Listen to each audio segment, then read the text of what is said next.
कर्दम ने सोचा भगवान तो आए नहीं, पर आज भगवान ने कर्दम पर कृपा की और कपिल स्वरूप में उनके घर पर जन्म लिया है। बोलिए कपिल भगवान की, प्रेम से कहिए ना जय श्री कृष्ण। और भगवान ने उनके जीवन में यह कृपा की, कर्दम अपने रूप को लेकर साकार। अब कर्दम मुनि सोचने लगे कि जब कपिल मेरे घर पर पुत्र बनकर आ गया तो मुझे, मेरा तो यही वचन था कि जैसे ही पुत्र जन्म लेगा मैं घर त्याग दूंगा। सो ही कर्दम मुनि ने अपने घर को त्याग दिया, अपना घर छोड़ दिया, वन में जाकर तपस्या करने लगे। और इधर आज माता ने अपने पुत्र को तैयार किया है, पुत्र को तैयार करके बिठाया है आसन पर। कहा यूं तो मैं तुम्हारी मां हूं, परंतु मुझे इच्छा होती है कि मैं तुमसे कुछ जानूं, कुछ जानने की इच्छा होती है। तो पुत्र, मेरी दो इच्छाएं हैं, दो का तुम समाधान। कहा पूछो। का पहली नंबर एक कि ये जो इंद्रियां हैं ये मुझे अपनी ओर खींचती है। जीभ सबसे खतरनाक, अचार का नाम सुन ले तो मुंह में पानी आता, इतना स्वाद पहचान। खट्टी चीज का नाम ले ले तो आप अक्सर देखना मुंह पहले ही ऐसे होने लग जाता है जैसे खट्टा खाया है। तो कहा ये सबसे खतरनाक इंद्रिय, और बाकी की जो इंद्रियां हैं वो मुझे अपनी ओर खींचती है। आंख कहती है सुंदर देख, कान कहते हैं अच्छा संगीत सुन, जीभ कहती है स्वादिष्ट खा, नाक कहते हैं सुंदर गंध ले। तो क्या करूं? दूसरा प्रश्न, बंधन किसका है? आत्मा का है, वह बंधती क्यों है? तो बंधन है किसका? कर्दम ने अपनी माता को प्रणाम किया और कहा मैया, इंद्रियों का काम है अपनी ओर खींचना। पहली इंद्रिय आंख, इसके ऊपर एक था कि अल पतंग गजमीन मृग एक एक मददीन, ये नर में पांचों लखे तो क्यों ना होत मती। अल कहते हैं भौरे, भौरा जो होता है उसको सुगंध अच्छी लगती है,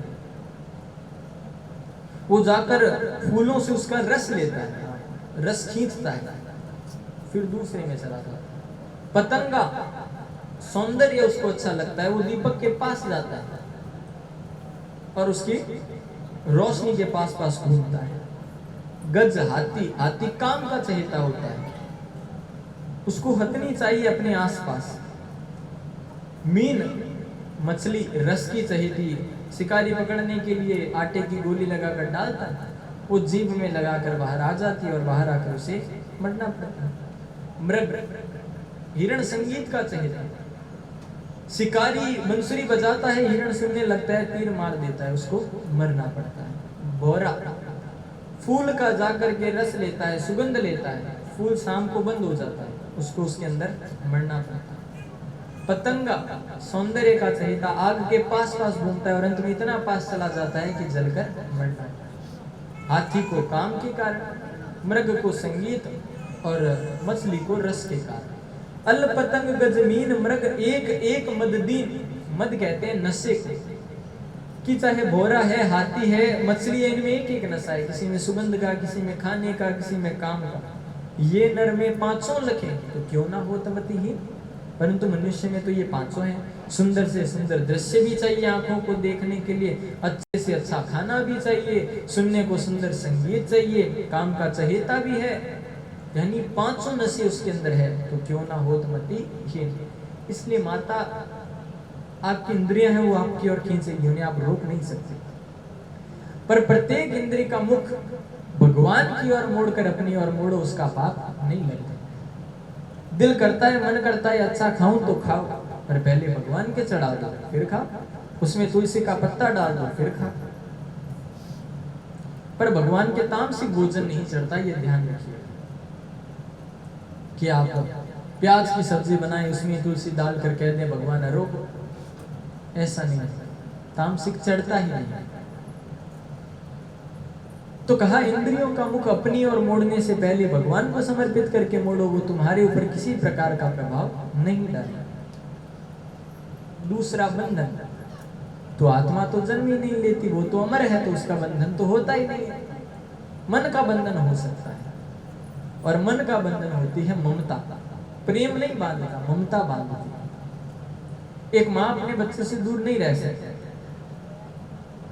बच्चा हो सके प्रेम के वश में है, प्रेम मतलब माता के प्रति प्रेम है, तो वह तो प्रेम में दूर हो जाएगा, पर माँ के मन में उसके प्रति ममता है, इसलिए वो दूर नहीं हो सकती। अब जीवन में अगर किसी से ममता कर लेते हो, प्रेम जब अधिक हो जाता है तो वो ममता का रूप ले लेता है।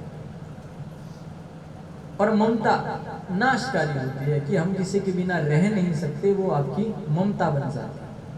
अन्य ममता विष्णु ममता प्रेम संगत, तो इसलिए माता इनसे दूर रहो।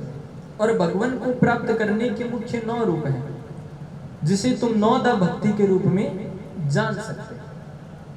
श्रवण, कीर्तन, श्रवण, सबसे पहले कीर्तन को सही से सुनो, आराम से बैठकर उसका रसास्वादन सुनो, श्रवण। फिर आता है कीर्तन, जो सुना उसे गाओ। फिर आता है पाद सेवन, भगवान के चरणों की पूजा करो। कल बताया ना वृंदावन में भगवान के चरण, तो भगवान के चरणों की पूजा करो, क्योंकि उसमें अंकुश चक्र भगवान का धनुष सब विराजमान है, जो दुखों की कटरी को काटते हैं। अर्चना करो, वंदना करो। इनसे काम ना चले तो भगवान के प्रति दास बन जाओ कि हम तो आपके दास हैं, सांख्य भाव। और फिर आता है आत्मनिवेदन, आत्मा से फिर सखा बनो कि भगवान मित्र हैं, फिर भी काम न चले तो आत्मनिवेदन कर दो कि आप हमारे और हम आपके। गाते तो हैं, तेरा तुझको अर्पण क्या लागे मेरा, स्वामी ओम जय जगदीश हरे। एक बुढ़िया माँ थी सेठानी, घर में पोता नहीं है, गांव में प्रचलित हनुमान जी का मंदिर। कहा भाई कंजूस तो प्रवृत्ति होती है, सबकी है, उसकी भी।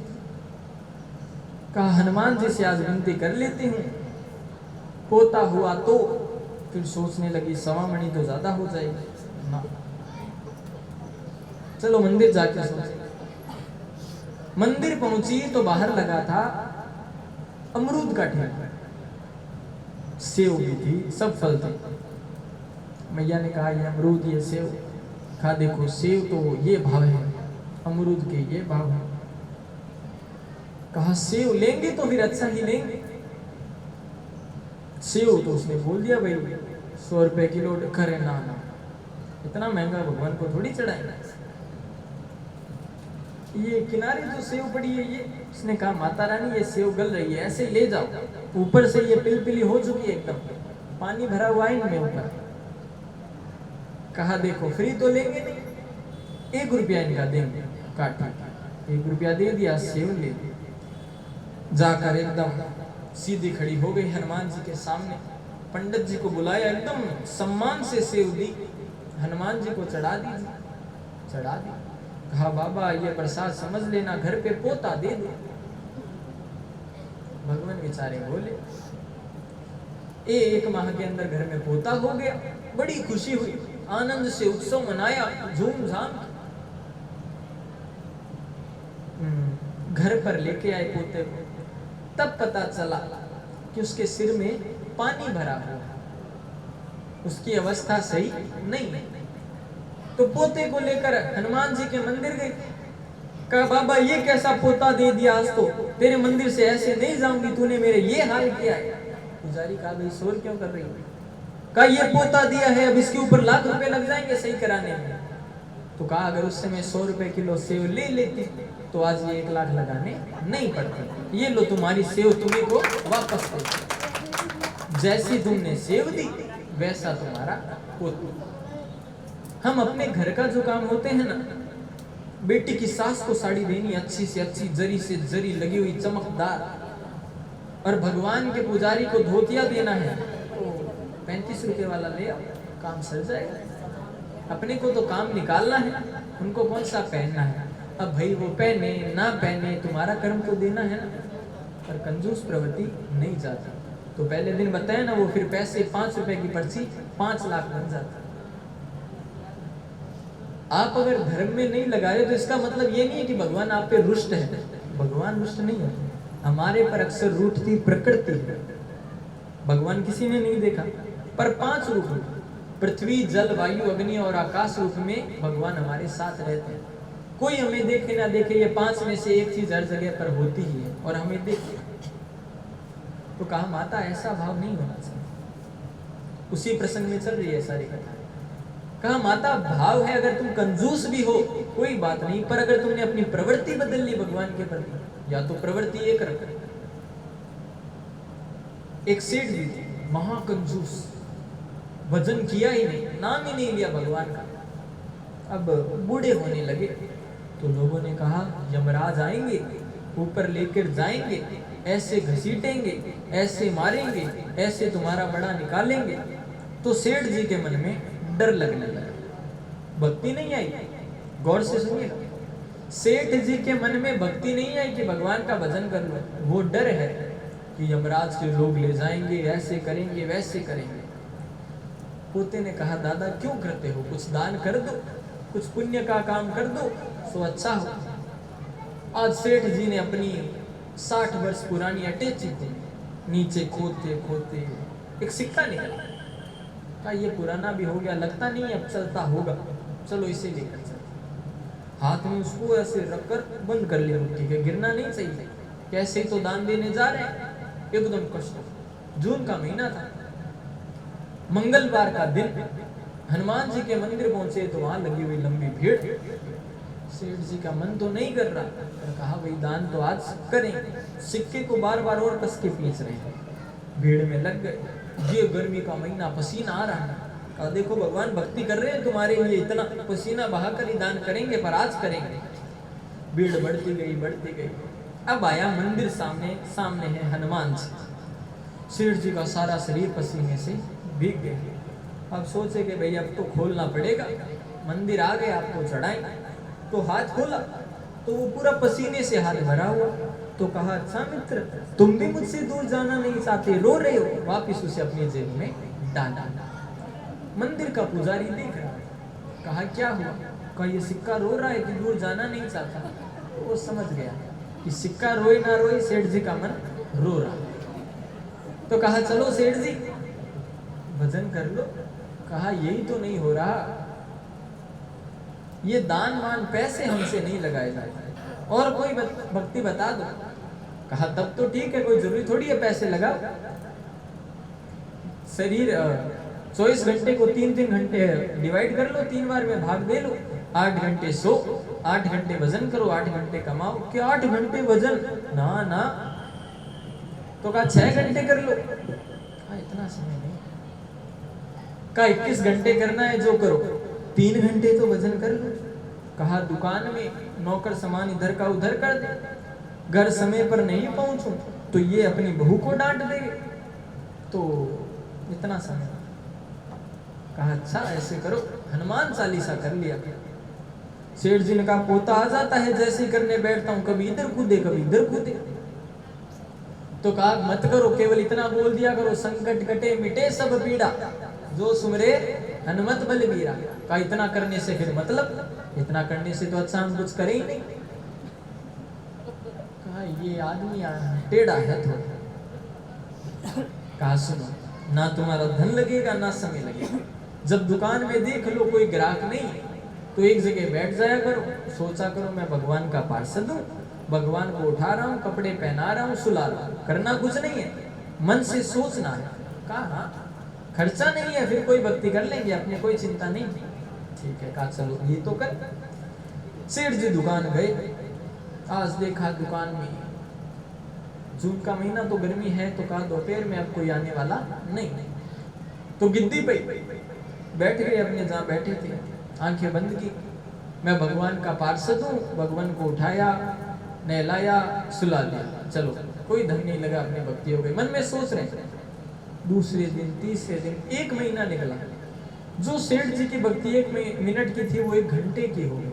मैं भगवान को उठाया है, उत्तिष्ठ उत्तिष्ठ गोविंद, उत्तिष्ठ गरुड़ध्वज, उत्तिष्ठ कमलकांत, त्रैलोक्य मंगलम करो। भगवान उठ जाओ, आपको भगवान सृष्टि चलानी है। ये भगवान को नहलाया, ये चंदन के पानी से, ये स्वच्छ पानी से ये कपड़े पहनाए, ये मोर मुकुट लगाया, ये बंसरी, चलो आज की भक्ति हो। 1 साल बाद ये हालत हुई कि सेठ जी की 1 मिनट की भक्ति 1 दिन में बदल गई। अब दुकान नहीं देखते, अब मन में सोचते रहते, बस बैठे बैठे भगवान को उठा रहा हूँ, ये कर रहा हूँ, वो कर रहा हूँ, नहला रहा हूँ, ये उठ गए, ये वो। आज सेठ जी उठे, नींद से उठते ही फिर वापस बैठ गए। ये भगवान को उठाया, इस जल से स्नान, उस जल से स्नान, स्वच्छ से कपड़े पहनाए, ये मोर मुकुट लगाकर तैयार किया, ये मैंने भगवान के आगे दूध रखा, ये इसमें चीनी डल, अरे चीनी ज्यादा गिर गई। फिर मन ने कहा कि भक्ति तो मन की है, इसमें क्या ज्यादा गिर गई, क्या ऐसे कैसे, ऊपर वाली अभी तक गीली नहीं हुई है, निकाल लेता हूँ, कल वाले दूध में डाल दूंगा, कल वाले दूध में काम आ जाएगा। और जैसे ही सेठ जी ने मन ही मन में हाथ डाला कि मेरे गिरधर गोपाल वहां पर प्रकट हो गए। बोलिए कृष्ण कन्हैया लाल की। सेठ जी मन की भक्ति है, सच्ची में चीनी थोड़ी पड़ी है कोई जो तुम निकाल रहे हो। सेठ जी ने कहा भगवान पहले दिन कह देते ज्यादा चीनी डाल देता।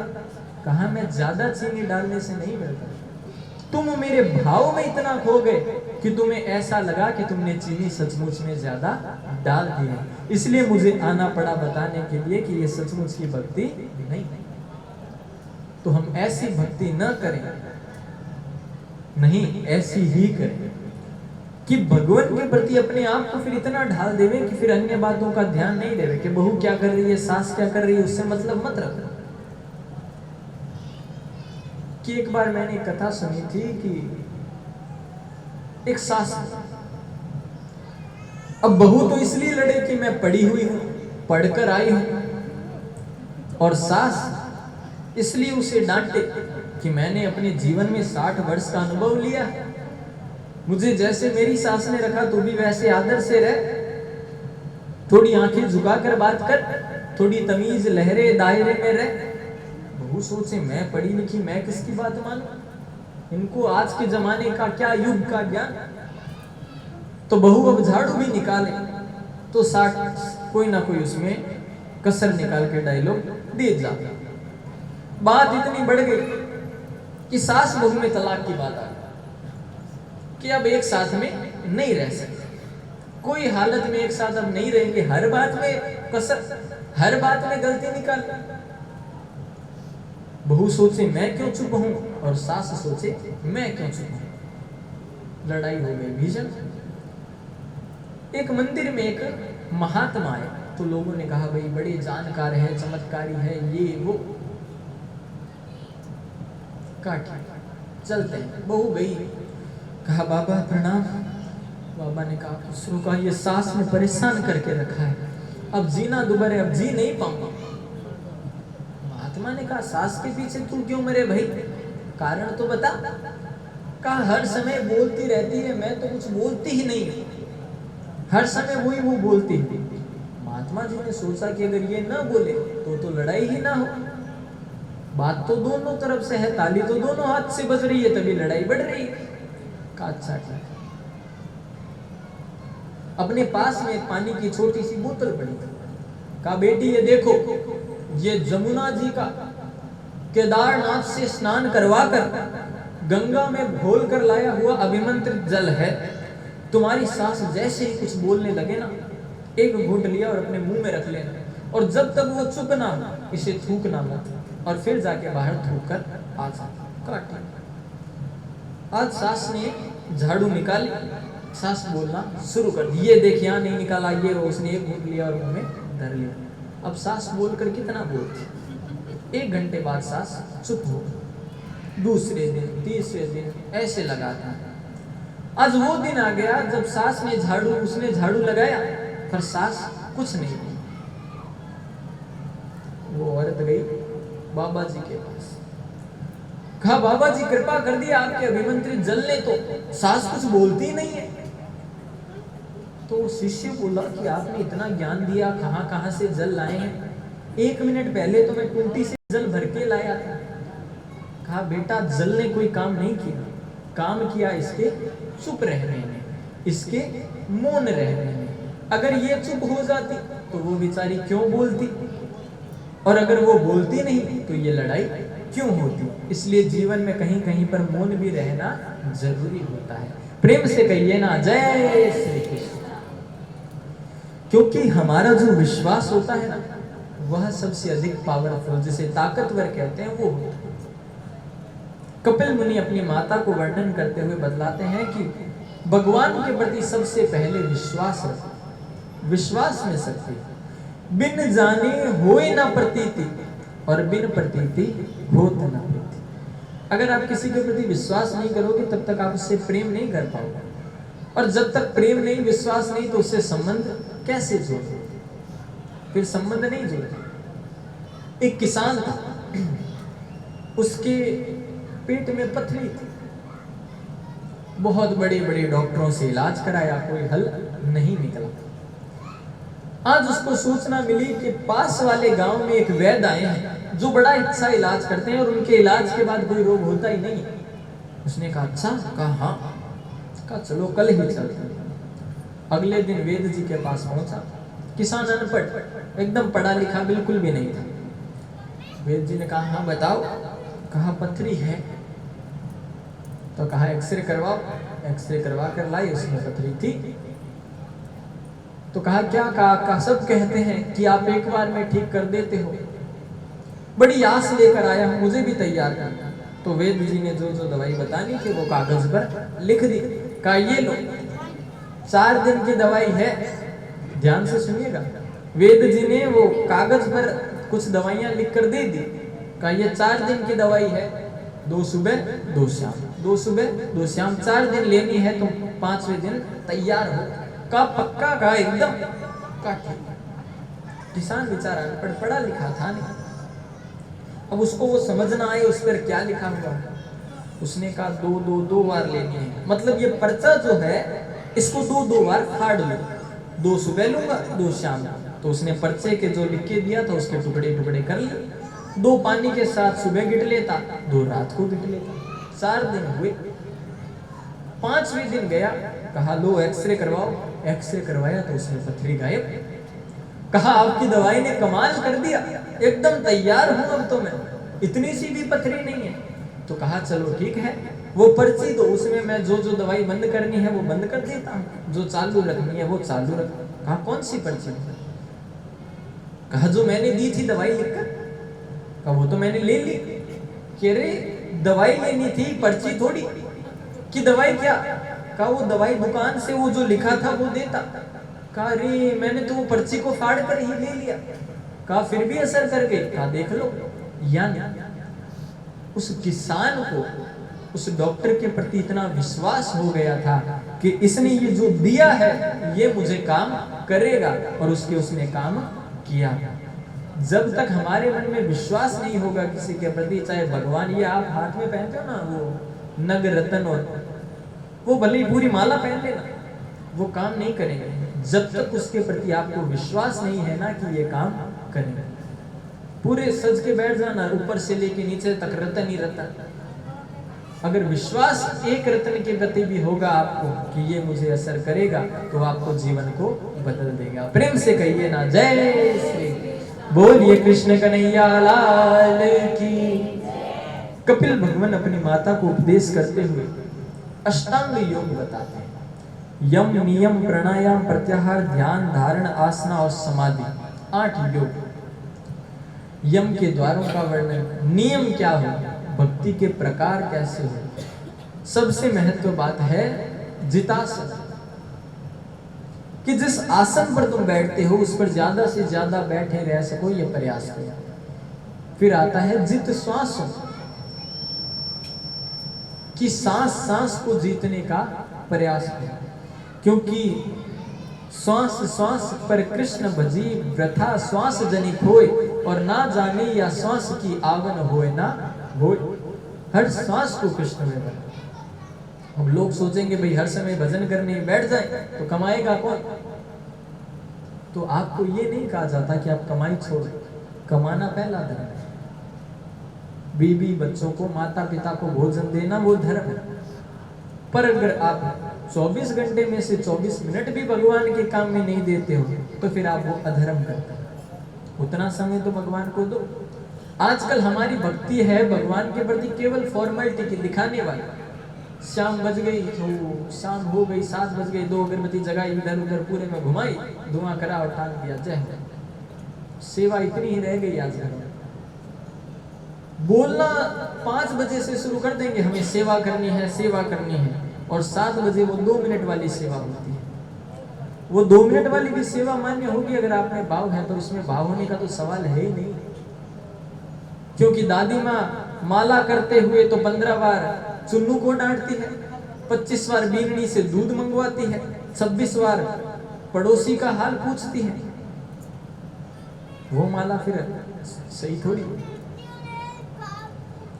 कि मंदिर में जाते हैं, भगवान सामने है, हाथ जोड़कर खड़े हैं। अब जूते मंदिर में ऐसी जगह खोले हैं जहां से भगवान भी दिखे और जूते भी कोई उठाकर ना ले जाए। भगवान को देखकर कहेंगे त्वमेव माता, जूता कोई लेकर तो नहीं गया, च पिता त्वमेव। फिर आगे त्वमेव बंधु, फिर जूतों की ओर से सखा त्वमेव। भगवान आप माता हो, जूते हमारे पिता हैं। यानी कि भक्ति का, धर्म का वो हाल कर दिया है कि वो खुद भी नहीं समझ पाए कि हमारे साथ हो क्या रहा है।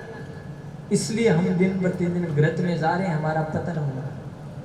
हो सके आज हमें बातें ये समझ न आए, पर जब बुढ़ापा आएगा तब आपको ये बातें थोड़ी थोड़ी पल्ले पड़ेगी कि काश उस समय कोई धर्म का काम करवा लेते, काश उस समय अच्छा काम कर लेते, तो आज हमारे साथ ये नहीं होती। क्योंकि बुढ़ापा तो सबको आना है। वो कोई भगवान के ही निराले होते हैं जो बुढ़ापे से पहले चल बसते हैं।